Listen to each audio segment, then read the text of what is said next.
View concept में आपका स्वागत है। आज हम लोग एडुटेरिया का सेट नंबर 3 देखेंगे, दरोगा का प्रीलिम्स का, है ना। आज हम लोग सेट नंबर 3 को देखते हैं। प्रश्न संख्या 1 है, किसी वस्तु के रैखिक संवेग में परिवर्तन की दर उस पर लगने वाले किसके समानुपाती होता है दोस्तों।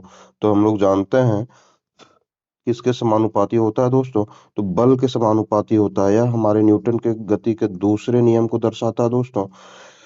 अगले प्रश्न में है, प्रकाश का संबंध में कौन सा कथन असत्य है दोस्तों। तो यह विद्युत चुंबकीय तरंग है, यह सत्य है। इसका वर्ण विक्षेपण होता है, सही है। यह एक माध्यम से दूसरे माध्यम में जाने पर इसकी आवृत्ति बदलती है, यह ऑप्शन गलत है दोस्तों। सीधी रेखा में गमन करने के कारण यह प्रतिबिंब एवं छाया बनाती है, सही बात है दोस्तों। और यह इसकी आवृत्ति बदलती नहीं है दोस्तों, यह परिवर्तित रहती है ना। यह परिवर्तित रहती है दोस्तों, है ना। यह कथन गलत है हमारा। अगला प्रश्न है, निम्न में से अणुचुंबकीय पदार्थ है दोस्तों। तो एल्युमिनियम हमारा अणुचुंबकीय पदार्थ है ना। यह तो हमारा ऑप्शन नंबर डी सही है दोस्तों, है ना। सोडियम भी हमारा अणुचुंबकीय है, ऑक्सीजन भी हमारा अणुचुंबकीय है। यह तो हमारा ऑप्शन नंबर डी सही है।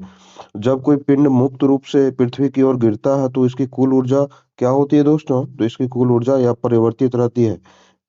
अगला प्रश्न है, एक्स किरणों के विषय में कौन सा कथन सही है।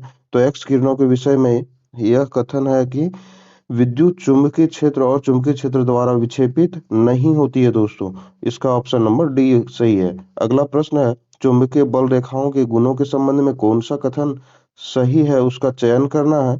तो बल की चुंबकीय रेखाएं कभी भी प्रतिच्छेद नहीं करती है, यह ऑप्शन सही है। वे ध्रुवों की तुलना में भूमध्य रेखाओं पर अधिकतम होती है, यह ऑप्शन गलत है दोस्तों। अनुचुंबकीय बल रेखाएं दक्षिणी ध्रुव से प्रारंभ होकर उत्तरी ध्रुव पर समाप्त होती है, यह भी ऑप्शन गलत है दोस्तों। बल की चुंबकीय रेखाएं चुंबक के पिंड तक फैली फैली हुई निरंतर वक्र में बंद होती है दोस्तों, यह ऑप्शन सही है। यह तो हमारा ऑप्शन नंबर सी सही जाएगा दोस्तों। अगला प्रश्न है, नशे में धुत होकर गाड़ी चलाने वालों के लिए श्वास विश्लेषक परीक्षण में उपयोग किए जाने वाला यौगिक है दोस्तों K2Cr2O7। अतः हमारा ऑप्शन नंबर ये सही है दोस्तों। इसे ही हम पोटेशियम डाइक्रोमेट कहते हैं। इसका उपयोग श्वास विश्लेषक में किया जाता है दोस्तों, है ना। अगला प्रश्न है, निम्न निम्न कथनों पर विचार करना है। कथन दिया हुआ है दोस्तों, नमक और बर्फ के मिश्रण से 0 डिग्री से नीचे का तापमान प्राप्त होता है, यह बात सही है दोस्तों। हम लोग जानते हैं कि बर्फ में अपद्रव्यों को मिलाने पर दोस्तों उसका गलनांक घट जाता है दोस्तों, है ना। और कारण है दोस्तों, नमक बर्फ के हिमांक को बढ़ा देता है, यह उत्तर सही नहीं है दोस्तों। हिमांक को घटा देता है दोस्तों। हम लोग जानते हैं दोस्तों कि बर्फ में नमक मिलाने पर उसका क्वथनांक बढ़ जाता है दोस्तों, है ना। यह तो हमारा ऑप्शन नंबर सी सही जाएगा दोस्तों, है ना। आर आर सॉरी आर जो कारण है हमारा गलत है और ये सही है, या तो हमारा ऑप्शन नंबर सी जाएगा। अगला प्रश्न है दोस्तों, एक रेडियोधर्मी पदार्थ की अर्ध आयु 10 दिन का है। इसका अभिप्राय है कि पदार्थ के 3/4 भाग का विघटन 20 दिनों में हो जाएगा, या तो ऑप्शन नंबर सी सही है। अगला प्रश्न है, डाल्टन के परमाणु सिद्धांत के अनुसार निम्नलिखित में से कौन सा कथन सत्य नहीं है दोस्तों। तो सभी पदार्थों के परमाणु सभी मायनों में समान होते हैं, यह कथन सत्य नहीं है। परमाणु या अविनाशी होते हैं, यह सही है। रासायनिक अभिक्रिया में भाग लेने वाला छोटा कण परमाणु होता है, यह भी सही है। पदार्थ परमाणु से बने होते हैं, यह भी सही है। ऑप्शन नंबर सी सही नहीं है दोस्तों, यही इसका उत्तर होगा। अगला प्रश्न है, निम्नलिखित में से कौन सा कथन क्षार यानी कि बेस के विषय में सही होता है दोस्तों। तो क्षार हमारा कड़वा होता है दोस्तों, हम लोग जानते हैं, क्षार हमारा कड़वा होता है, यह हमारा सही है। लेकिन यह लाल लिटमस पेपर को नीले रंग में बदल देता है, या तो हमारा ऑप्शन नंबर बी सही है दोस्तों। अगला प्रश्न है, सूची 1 और 2 को सुमेलित करना है दोस्तों। तो इसमें जंतु और संघ दिया हुआ है, जंतु का संबंध किस संघ से है। तो कैरिस एस कैरिस का संबंध सूक्ष्म कृमि संघ निमेटोडा से है दोस्तों। मलेरिया परजीवी का संबंध प्रोटोजोआ से है, जिसे आदि जंतु भी कहते हैं दोस्तों। घरेलू मक्खी का संबंध संधिपाद संघ यानी कि आर्थ्रोपोडा से है दोस्तों। गाय का संबंध हम लोग मेमेलिया यानी कि स्तनपायी वर्ग से संबंधित है दोस्तों। यह था हमारा ऑप्शन नंबर ए इसका सही उत्तर है दोस्तों। अगला प्रश्न है, किस कारण से ईथर की थोड़ी सी मात्रा भी हथेली पर ठंडक प्रदान करती है दोस्तों? यह वाष्पीकरण के कारण संभव होता है दोस्तों, है ना। अगला प्रश्न है, मनुष्य में भोजन के पाचन की क्रिया कहाँ से शुरू होकर और कहाँ पूर्ण होती है दोस्तों? तो मुंह से शुरू होती है इसकी पाचन क्रिया, सॉरी, भोजन की पाचन क्रिया, और छोटी आंत तक यह पूर्ण हो जाती है दोस्तों। यह ऑप्शन नंबर ए सही है। अगला प्रश्न है, खाद्य श्रृंखला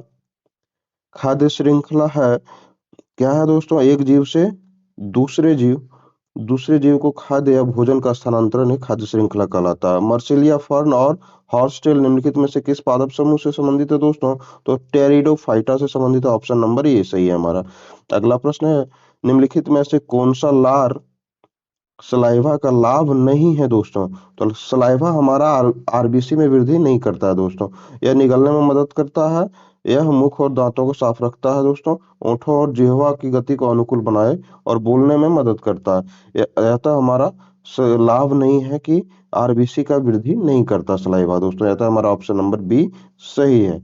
अगला प्रश्न है, यदि माइटोकॉन्ड्रिया काम करना बंद कर दे तो कोशिका में कौन सा कार्य नहीं हो सकेगा दोस्तों? तो हम लोग जानते हैं कि किस चीज का कार्य नहीं हो सकेगा दोस्तों, आप लोग बताइए। तो भोजन का ऑक्सीकरण नहीं हो सकेगा दोस्तों, अतः हमारा ऑप्शन नंबर डी सही है। अगला प्रश्न है, डेसिमल दशमलव को बाइनरी संख्या में परिवर्तित करने वाली युक्ति है दोस्तों एनकोडर। थाइमिन किस विटामिन का रासायनिक नाम है दोस्तों? तो विटामिन बी1 का नाम है थाइमिन। हम लोग जानते हैं बी और सी जल में घुलनशील होते हैं दोस्तों, विटामिन बी एंड सी जल में घुलनशील। विश्व का सबसे बड़ा बौद्ध मंदिर कहाँ स्थित है दोस्तों? तो इंडोनेशिया में स्थित है दोस्तों। उसका नाम है बोरोबुदुर का मंदिर, नाम है बौद्ध मंदिर का दोस्तों, है ना। अगला प्रश्न है, प्यूनिक युद्ध किसके मध्य लड़े गए थे दोस्तों? तो प्यूनिक युद्ध लड़े गए थे रोमन और कार्थेज के बीच में। यह 264 ईसा पूर्व से 146 ईसा पूर्व के मध्य लड़े गए थे दोस्तों, है ना। अगला प्रश्न है, निम्नलिखित में से राख के साक्ष्य किस पुरा पाषाणिक स्थल से मिला है दोस्तों? तो कुरनूल गुफा से मिला है। हड़प्पा किस नदी के किनारे स्थित है दोस्तों? तो ऑप्शन नंबर डी सही है, रावी नदी के किनारे स्थित है। अगला प्रश्न है, ऋग वैदिक युद्धों के संदर्भ में निम्नलिखित में से कौन सा कथन सत्य नहीं है दोस्तों? तो युद्ध में जीता गया धन केवल सरदारों और पुरोहितों में बांटा जाता था। यह ऑप्शन सही नहीं है दोस्तों। यह यज्ञ वगैरह में भी दिया जाता था, गरीबों में भी बांटा जाता था दोस्तों, और सैनिकों में भी बांटा जाता था, है ना। अगला प्रश्न है, मौर्य प्रशासन से जुड़े निम्नलिखित कथनों पर विचार कीजिए। तो इसमें से इसका सही ऑप्शन है, मौर्य प्रशासन आवागमन और महत्वपूर्ण मार्गों नदियों पर नियंत्रण रखने के प्रयास करते थे। सही है, मौर्य प्रशासन के छोटे क्षेत्र और तक्षशिला और उज्जैन प्रांतीय राजधानियों को शासन किया जाता था। यह भी ऑप्शन सही है। प्रदेश में रहने वाले लोग मौर्य अधिकारियों को नजराना भेंट दिया करते थे। यह भी ऑप्शन सही है। तो हमारा सभी ऑप्शन सही है दोस्तों। अगला प्रश्न है, सूची 1 और 2 को सम्मिलित करना है दोस्तों। हम लोग जानते हैं विशाखा दत्त एक नाटककार थे दोस्तों, तो ऑप्शन इसका 2 सही है। वराह मिहिर खगोल विज्ञानी थे दोस्तों। चरक का संबंध हम लोग जानते हैं आयुर्वेद चिकित्सा से है दोस्तों। और ब्रह्मगुप्त गुप्त का संबंध हम लोग जानते हैं दोस्तों किससे है? गणित से है दोस्तों। ये तो हमारा ऑप्शन नंबर ये सही है दोस्तों। अगला प्रश्न है, दिल्ली सल्तनत के अंतर्गत गैरिसन शहर का निर्माण किसके लिए किया गया था दोस्तों? तो यह सैनिकों की टुकड़ियों के रहने के लिए मजबूत किलेबंद शहर था दोस्तों, गैरिसन शहर, है ना। जैसे अभी हमारा है अम्बाला छावनी है, दानापुर कैंट है सैनिकों के लिए दोस्तों, तो वैसा ही वह था। अगला प्रश्न है, औरंगजेब के किस पुत्र ने उसके विरुद्ध विद्रोह किया था दोस्तों, जिसने उसे मराठा के दक्कन की सल्तनत का सहयोग मिला? तो इसका सही आंसर है अकबर।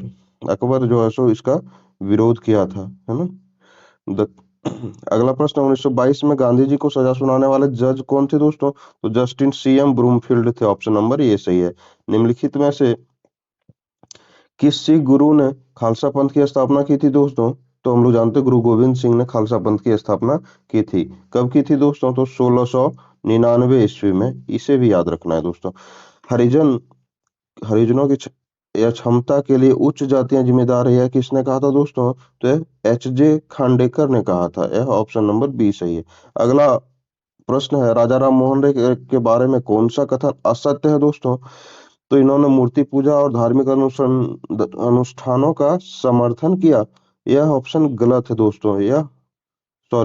यही ऑप्शन असत्य है दोस्तों, है ना। समर्थन नहीं दोस्तों, इन्होंने इसका विरोध किया था दोस्तों, विरोधी थे इसके, है ना। और यह राजा राम मोहन राय हिंदी, संस्कृत, बांग्ला और फारसी अंग्रेजी भाषा के अच्छे ज्ञाता थे दोस्तों। वेद और उपनिषद बांग्ला अनुवाद में प्रस्तुत भी किया था और यह एक समाज सुधारक भी थे दोस्तों। अगला प्रश्न है, निम्नलिखित में से 1920 ईस्वी के नागपुर अधिवेशन में किस आंदोलन का प्रस्ताव पारित किया गया था दोस्तों? तो हम लोग जानते हैं असहयोग आंदोलन, जो कि 1920 से ही प्रारंभ हुआ था दोस्तों। निम्नलिखित क्रांतिकारियों में कौन काकोरी संयंत्र केस से जुड़े हुए नहीं थे दोस्तों? तो भगत सिंह का संबंध नहीं है ना। और काकोरी कांड कब हुआ था दोस्तों? 1925 ईस्वी में। और काकोरी एक स्थान का नाम है दोस्तों, जो कि हमारा यूपी में स्थित है दोस्तों, है ना। अगला प्रश्न है, भारत छोड़ो आंदोलन के दौरान किन किन जगहों पर समानांतर सरकार की स्थापना की गई थी दोस्तों? तो हम लोग जानते हैं यूपी के बलिया में समानांतर सरकार की स्थापना की गई थी। बंगाल के जो है सो तामलुक में स्थापना की गई थी और महाराष्ट्र के सतारा में इसकी स्थापना समानांतर सरकार की स्थापना की गई थी दोस्तों। यह तो हमारा ऑप्शन नंबर सी सही है। माउंट बेटन योजना किससे संबंधित है दोस्तों? तो देश के विभाजन से संबंधित है दोस्तों। इससे ही हमारा भारत और पाकिस्तान का विभाजन संभव हुआ था। निम्नलिखित में से कौन सा सुमेलित नहीं है दोस्तों? तो लॉर्ड कैनिंग जो है सो भारतीय शिक्षा के मैग्ना कार्टा थे, यह संबंध नहीं है दोस्तों। 1854 में वुड डिस्पैच आया था दोस्तों। उस समय किसका शासनकाल था दोस्तों? तो डलहौजी का शासनकाल था। डलहौजी का शासनकाल था दोस्तों। अगला प्रश्न है, प्रस्तावना में वर्णित संपूर्ण प्रभुत्व संपन्न शब्द से अभिप्राय है दोस्तों ऐसी व्यवस्था जहां भारतवर्ष आंतरिक रूप से पूर्ण है किंतु बाह्य रूप से प्रभावित हो। यह ऑप्शन सही नहीं है दोस्तों। ऐसी व्यवस्था जहां भारतवर्ष किसी भी आंतरिक और बाह्य सत्ता से पूर्ण रूप से स्वतंत्र हो, यह ऑप्शन हमारा सही जाएगा। अगला प्रश्न है, निम्नलिखित में से कौन सा विकल्प मौलिक अधिकारों का सबसे सटीक वर्णन करता है दोस्तों?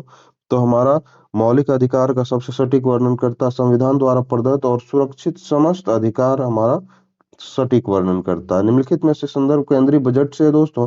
तो कटौती प्रस्ताव का संबंध हम लोगों का केंद्रीय बजट से है दोस्तों। तो हम लोग जानते हैं बजट का जो प्रस्ताव पेश किया जाता है दोस्तों, तो अनुच्छेद 112 के द्वारा इसे पेश किया जाता है बजट को, है ना। अगला प्रश्न है, अनुसूची का संबंध जो सुदर्शना है दोस्तों। तो चौथी अनुसूची का संबंध राज्य संघ क्षेत्र के लिए राज्यसभा सीटों के आवंटन से है, ऑप्शन सही है। छठी अनुसूची का संबंध अनुसूचित क्षेत्रों के प्रशासन एवं नियंत्रण से संबंधित है। तो अनुसूचित नहीं दोस्तों जनजातीय क्षेत्रों के प्रशासन से संबंधित है दोस्तों। 10वीं अनुसूची का संबंध संसद के सदस्यों की निहरता से संबंधित है, यह भी ऑप्शन सही है दोस्तों। अतः हमारा 1 व 3 ऑप्शन सही जाएगा, ऑप्शन नंबर सी। अगला प्रश्न है दोस्तों, ग्राम सभा के संबंध में कौन सा कथन सत्य है? ग्राम सभा एक पंचायत क्षेत्र के अंतर्गत वयस्कों की सभा है, यह ऑप्शन सही है। ग्राम सभा के सदस्य 18 वर्ष या उससे अधिक आयु के व्यक्ति होते हैं, यह भी सही है दोस्तों। ग्राम सभा का सदस्य बनने का योग्यता वही व्यक्ति रखता है ग्राम सभा का सदस्य बनने की योग्यता वही व्यक्ति रखता है जिसका नाम गांव की मतदाता सूची में हो, यह भी ऑप्शन सही है दोस्तों। यह था हमारा ऑप्शन नंबर डी इसका सही उत्तर होगा दोस्तों। अगला प्रश्न है, सूची 1 और 2 को सम्मिलित करना है दोस्तों। इसमें राज्यसभा सीटों का आवंटन है दोस्तों। तो गुजरात को 11 सीटों दिया गया है दोस्तों। कर्नाटक को 12 सीट दिया गया है दोस्तों। बिहार को 16 सीट प्राप्त है राज्यसभा में और उड़ीसा को 10 सीट प्राप्त है राज्यसभा में दोस्तों। यह था हमारा ऑप्शन नंबर सी सही जाएगा दोस्तों, है ना। प्रश्न है दोस्तों, निम्नलिखित में से अंतर्राज्यीय परिषद का अध्यक्ष कौन होता है दोस्तों? तो अंतर्राज्यीय परिषद का अध्यक्ष हमारे प्रधानमंत्री होते हैं दोस्तों।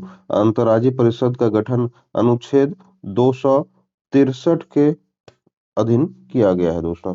भारतीय संसद राज्य सूची के विषय में कौन सा राज्य सूची विषय पर तब कानून बना सकती है जब कब बना सकती है दोस्तों? जब अंतरराष्ट्रीय समझौतों को प्रभावी बनाने हेतु संबंधित राज्य के सहमति से और राज्य में राष्ट्रपति शासन लागू होने की व्यवस्था में भी जो है सो हम लोग किसी भी विषय पर भारतीय संसद राज्य सूची के अधीन कानून बना सकती है। तो हमारा ऑप्शन नंबर डी इसका सही उत्तर होगा। अगला प्रश्न है, निम्नलिखित में से कौन सा राज्यसभा की शक्तियों से सम्मिलित है दोस्तों? तो हम लोग जानते हैं कि सामान्य विधेयक पर विचार करने के लिए उन्हें पारित करती है। धन विधेयक में संशोधन प्रस्तावित करती है। ऑप्शन नंबर ए सही है। संवैधानिक संशोधनों को पारित करती है। यह भी ऑप्शन सही है। राष्ट्रपति और उपराष्ट्रपति के चुनाव में भागीदारी करती है। यह भी ऑप्शन सही है दोस्तों। यथा हमारा ऑप्शन नंबर डी सही उत्तर होगा दोस्तों। किस राज्य के मुख्यमंत्री के संबंध में निम्नलिखित में से कौन सा कथन सही नहीं है दोस्तों, है ना? तो कौन सा कथन सही नहीं है दोस्तों? तो मुख्यमंत्री राज्य की कार्यपालिका का प्रमुख होता है। ऑप्शन हमारा सही नहीं है दोस्तों। अगला प्रश्न है, विधानसभा के संदर्भ में निम्नलिखित में से कौन सा कथन सही है दोस्तों? तो विधानसभा में एंग्लो इंडियन समुदाय से एक सदस्य को नामित किया जाता है। यह ऑप्शन हमारा सही नहीं है दोस्तों, है ना? अनुच्छेद हम लोग जानते हैं कि 104वें संविधान संशोधन के द्वारा संसद में और विधानसभा में एंग्लो इंडियन समुदाय का जो प्रतिनिधित्व होता था दोस्तों, उसको समाप्त कर दिया गया है। अगला प्रश्न है, बिहार के इन जिलों को उत्तर से दक्षिण के क्रम में व्यवस्थित करना है दोस्तों। तो हम लोग जानते हैं कि सीतामढ़ी, मुजफ्फरपुर, पटना, गया, जहानाबाद जो है सो ऑप्शन नंबर डी सही है। सीतामढ़ी, मुजफ्फरपुर, पटना, जहानाबाद, गया जो है सो उत्तर से दक्षिण की ओर व्यवस्थित क्रम है। इटांकी, जैसे कि नौटंकी नेशनल पार्क भी कहा जाता है, कहाँ अवस्थित है दोस्तों? तो नागालैंड में अवस्थित है। अगला प्रश्न है, भारत में वन नीति 1952 ईस्वी का संशोधन कब किया गया दोस्तों? तो 1988 ईस्वी में किया गया। 2011 में जनगणना के अनुसार भारत का न्यूनतम जनसंख्या घनत्व वाला राज्य है दोस्तों अरुणाचल प्रदेश। इसमें 17 व्यक्ति पर किलोमीटर जो है सो निवास करता है दोस्तों, है ना? और सबसे अधिक यदि देखा जाए तो अपना बिहार है दोस्तों, है ना, जो कि 1106 व्यक्ति प्रति किलोमीटर में, यानी कि 1 किलोमीटर में 1106 व्यक्ति निवास करते हैं दोस्तों। अगला प्रश्न है, निम्नलिखित द्वीपों के युग्मों में से कौन सा एक 10 डिग्री द्वारा आपस में पृथक किया जाता है दोस्तों? तो अंडमान और निकोबार एक दूसरे को पृथक करता है 10 डिग्री चैनल के माध्यम से दोस्तों। पेनगंगा और गोदावरी घाटियों के निम्नलिखित भागों में मुख्यतः किस प्रकार की चट्टानें पाई जाती है दोस्तों? तो कुडप्पा क्रम क्रम की चट्टानें पाई जाती है दोस्तों। यह भी, इसमें भी खनिज प्रचुर मात्रा में पाया जाता है। विश्व का प्रसिद्ध कांगड़ा व कुल्लू घाटी अवस्थित है दोस्तों। कहाँ पे अवस्थित है? तो हम लोग जानते हैं कि मध्य हिमालय और लघु हिमालय के बीच स्थित है दोस्तों। यह तो हमारा ऑप्शन नंबर डी सही जाएगा दोस्तों, है ना? Option number D. अगला प्रश्न है, पश्चिमी तटीय मैदान के विभाजन के संदर्भ में कौन सा कथन और युग्म सम्मिलित नहीं है दोस्तों? तो केरल जो है सो सम्मिलित नहीं है दोस्तों। यह कोरोमंडल नहीं, मालाबार तट मालाबार तट पर स्थित है दोस्तों। कोरोमंडल तट का संबंध तमिलनाडु से है दोस्तों। गुजरात का संबंध काठियावाड़ी तट से है। महाराष्ट्र कोंकण तट के अंतर्गत आता है और कर्नाटक भी मालाबार तट के अंतर्गत आता है। अतः हमारा ऑप्शन नंबर डी सुमेलित नहीं था दोस्तों। भारत में लावा पठार की अधिकतम मोटाई कहाँ मिलती है दोस्तों? तो महाराष्ट्र में इसकी अधिकतम मोटाई मिलती है। अगला प्रश्न है, काली सिंध, शिप्रा, पार्वती और बनास निम्नलिखित में से किस नदी की सहायक नदी है दोस्तों? तो यह चंबल की सहायक नदी है ना? निम्नलिखित में से कौन सा भारत का सबसे ऊंचा जलप्रपात है दोस्तों? तो कुंजिकल जलप्रपात सबसे ऊंचा जलप्रपात है दोस्तों। यह जो है सो कर्नाटक में अवस्थित है दोस्तों और यह वाराही नदी पर बनाया गया है दोस्तों, है ना? और इसकी ऊंचाई यदि हम लोग जानेंगे दोस्तों तो 455 मीटर इसकी ऊंचाई है दोस्तों, है ना? अगला प्रश्न है, पृथ्वी की भूपर पट्टी पर पाए जाने वाले तत्वों का सही क्रम कौन सा है दोस्तों? तो हम लोग जानते हैं कि सबसे ज्यादा पाया जाने वाला तत्व है ऑक्सीजन, फिर सिलिकॉन, और उसके बाद एल्युमिनियम, उसके बाद आयरन, उसके बाद कैल्शियम, उसके बाद सोडियम। अतः हमारा ऑप्शन नंबर सी सही है। निम्नलिखित में से कौन भूमध्य रेखा पर अवस्थित है दोस्तों? तो कोलंबिया और केन्या हमारा भूमध्य रेखा पर स्थित है दोस्तों। भूमध्य रेखा पर स्थित देशों की संख्या दोस्तों कुल 13 है दोस्तों, है ना? अगला प्रश्न है, किस प्रकार के ज्वालामुखी उद्गम से दक्कन ट्रैप का निर्माण हुआ है दोस्तों? तो हम लोग जानते हैं बेसाल्ट लावा प्रवाह के कारण दक्कन ट्रैप का निर्माण हुआ है। ऑस्ट्रेलिया निम्नलिखित में से खनिजों में से सर्वाधिक उत्पादन करता है। तो लौह अयस्क का ऑस्ट्रेलिया सर्वाधिक उत्पादन करता है।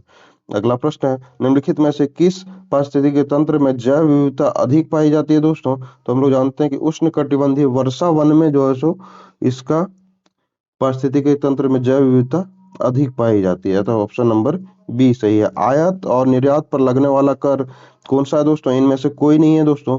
सीमा शुल्क कर जो लगाती है केंद्र सरकार दोस्तों, तो वही आयात और निर्यात पर लगने वाला कर है और यह एक अप्रत्यक्ष कर है दोस्तों, है ना, इसको भी ध्यान में रखेंगे, यह प्रत्यक्ष कर है ना। अगला प्रश्न है, भारत की राजकोषीय नीति किसके द्वारा प्रतिपादित की जाती है? तो हम लोग जानते हैं वित्त आयोग के द्वारा प्रतिपादित की जाती है भारत की राजकोषीय नीति। और हम लोग वित्त आयोग का संबंध किससे है दोस्तों? तो अनुच्छेद 280 से है दोस्तों। अगला प्रश्न है, नरसिम्हन कमेटी वन निम्नलिखित में से किन सुधारों से संबंधित है दोस्तों? तो बैंकिंग संरचना सुधार से संबंधित है, ऑप्शन नंबर डी सही है। सेबी का मुख्यालय कहाँ स्थित है दोस्तों? तो सेबी का मुख्यालय मुंबई में स्थित है दोस्तों। और इसको सेबी का फुल फॉर्म होता है security exchange board of India. इसकी स्थापना 1988 में की गई थी दोस्तों, है ना।